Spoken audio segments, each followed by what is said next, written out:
Welcome to the Workplace Minute, powered by H3HR Advisors and sponsored by WorkHuman. Thanks for joining me for your quick briefing on what's important in the world of work. My name is Steve Boese. Today in the Workplace Minute, let's talk about a growing challenge that's affecting companies across manufacturing, automotive, aviation, construction, and the overall industrial economy. And that's the shortage of skilled labor in the United States. And let's start with some comments made recently from someone who has a very clear view of the situation, Ford Motor Company CEO Jim Farley. In a recent interview, Farley said that Ford has about 5,000 open mechanic and technician positions that it simply can't fill, even though these roles can pay as much as $120,000 a year. And he went even further, warning that the country has over 1 million openings in essential jobs. Everything from emergency services workers to truck drivers, factory workers, plumbers, electricians, and other tradespeople. And he's described it as a very serious national level problem and suggested that the U.S. is not nearly talking enough about it. And he's probably not wrong. The evidence from federal labor data, from manufacturing industry studies, and from employer surveys all show that the U.S. does indeed face a real and broad-based shortage of skilled labor across multiple sectors.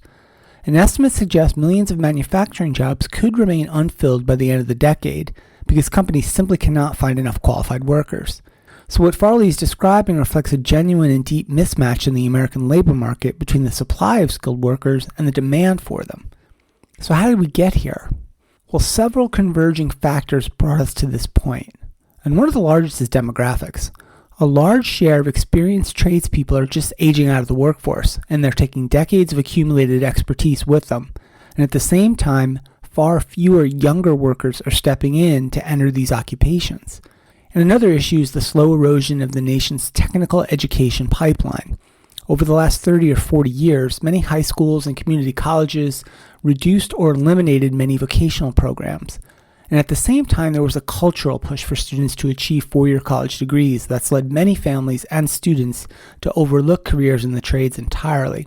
Even Jim Farley highlighted that we don't have enough trade schools at the scale the country needs, and that we haven't invested consistently in the next generation of technical talent. And there's a skills mismatch problem developing as well.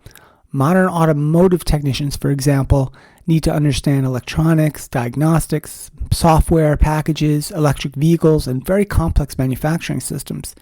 Aircraft mechanics work with very advanced composites, digital controls, and high-precision systems that require specialized training. And manufacturing technicians often interact with robotics, automation, and sophisticated production environments. And many training programs simply haven't kept pace with the speed of technological change. Add to that many geographical challenges. Many of these jobs are located in regions where younger workers are much less eager to move to, and this becomes clear then why many employers are struggling. And it's worth noting that these cultural factors really have played a significant role. For decades, trade work has been unfairly viewed as somehow less than, especially compared to white-collar or office jobs. The message to young people, consciously or not, has often been that success equals a college degree and not a skilled trade. And that perception has done real damage to the talent pipeline, and we're still feeling the consequences now. The better news is that efforts are underway at federal, state, local, and industry levels to rebuild the skilled workforce. The federal government has made workforce development for skilled trades a national priority. Apprenticeship programs have expanded, especially in advanced manufacturing. Organizations like the Manufacturing Institute and numerous state workforce boards partner with employers to create more structured training and development pathways.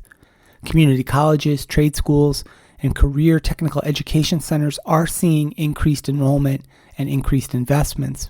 And across the country, industry education partnerships are even coming back, from Earn While You Learn programs to more modernized vocational tracks that integrate digital and automation skills. We think the pipeline is improving, but it will probably take years for these changes to fully pay off. But the problem is many employers can't wait for long-term fixes, so they have to make these roles more appealing right now. Higher wages are part of the equation, but they're not the full story.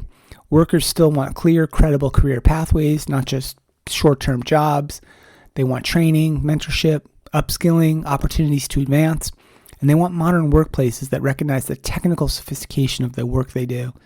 They want investment in their tools and equipment, flexibility where that's possible, and benefits that reflect the physical and technical demands of their work.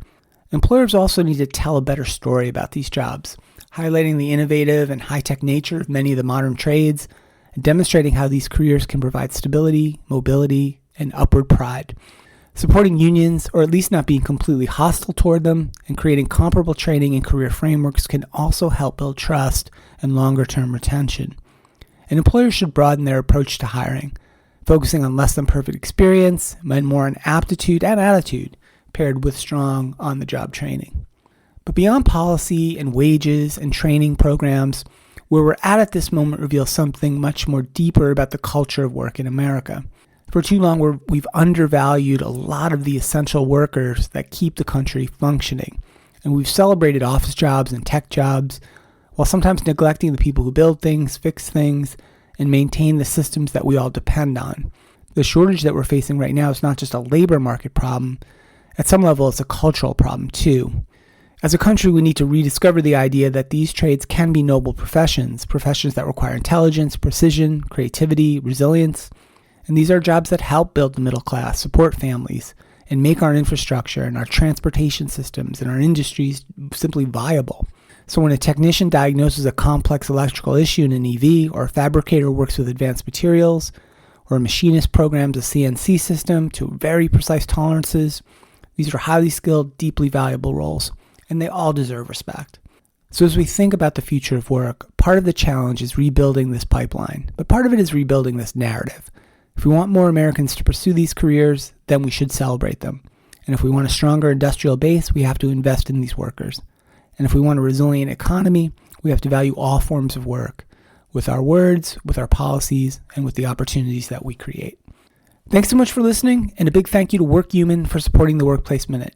If this episode made you think about how your organization is working to close the gaps in the skilled labor market, please share it with a colleague.